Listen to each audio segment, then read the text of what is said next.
Raggedy Ann and Andy in the Tunnel of Lost Toys. One sunny Saturday, Marcella ran into the playroom. "Wake up, Raggedy Ann! Wake up, Raggedy Andy! We're going to the amusement park today." Raggedy Ann's painted smile grew even wider. "Oh, boy," said Raggedy Andy, "I can hardly wait.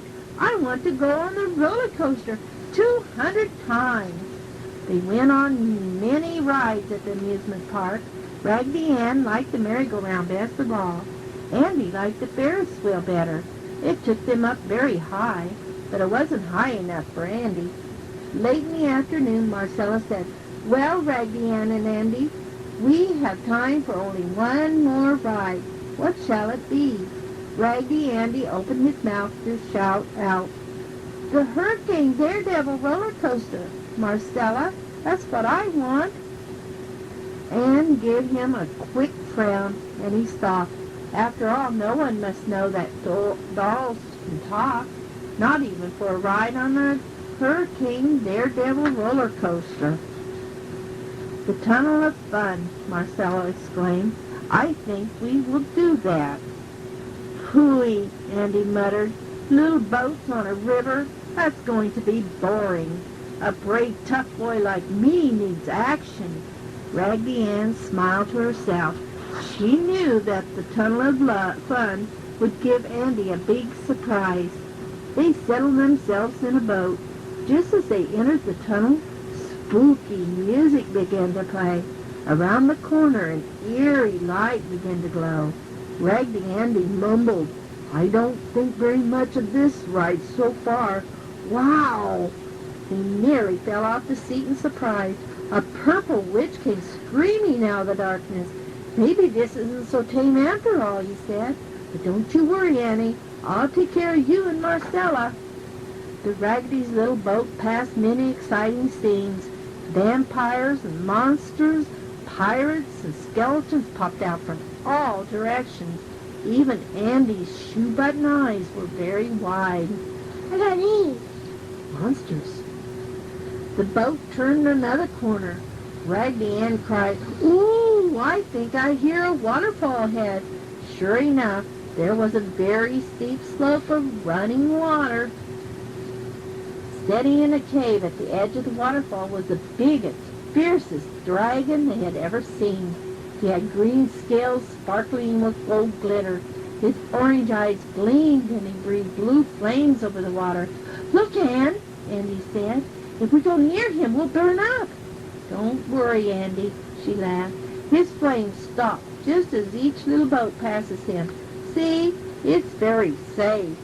But Raggedy Ann was wrong. Near the dragon's cave hung 2 long strings. Raggedy Ann felt one of them brush her face as they passed. Suddenly, a tiny hook on the end of the string caught in her dress. Andy was hooked too.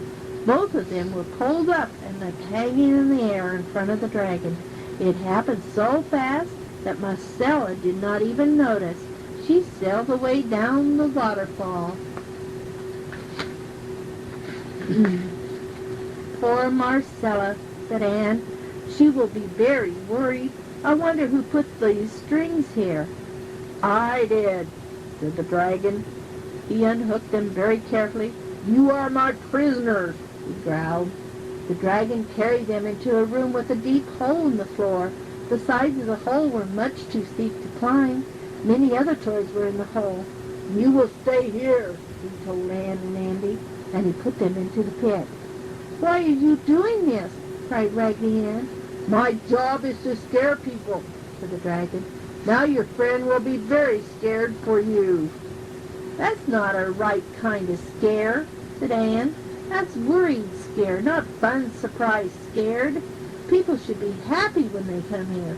The dragon was very puzzled. He said, "I must think about this," and he went away. In the pit, the other toys ran to greet the Raggedy.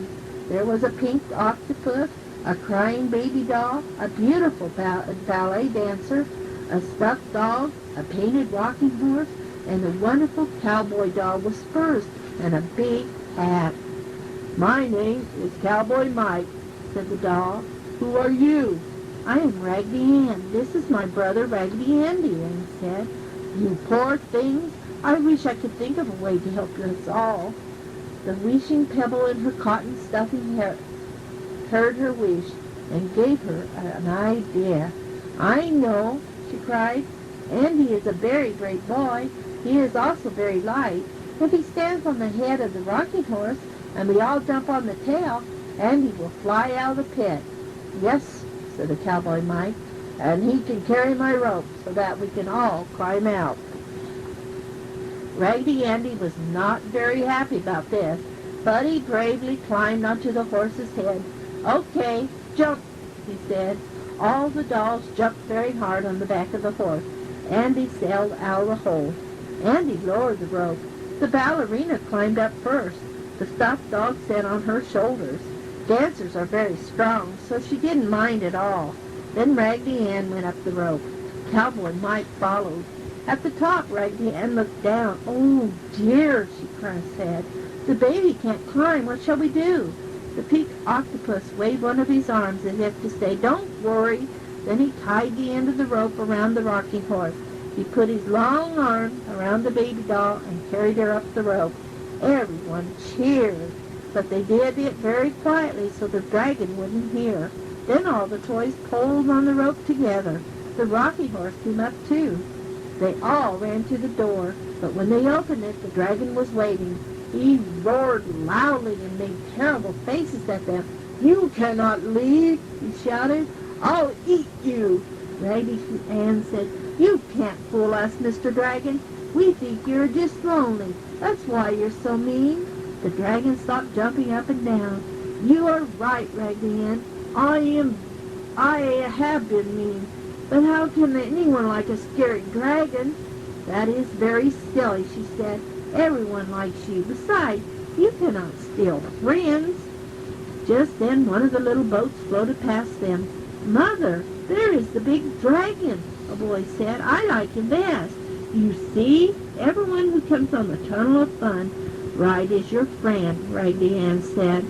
Oh, thank you, Raggedy Ann, said the dragon. I must get back to work. I promise I'll remember to be only happy, surprising, scary from now on.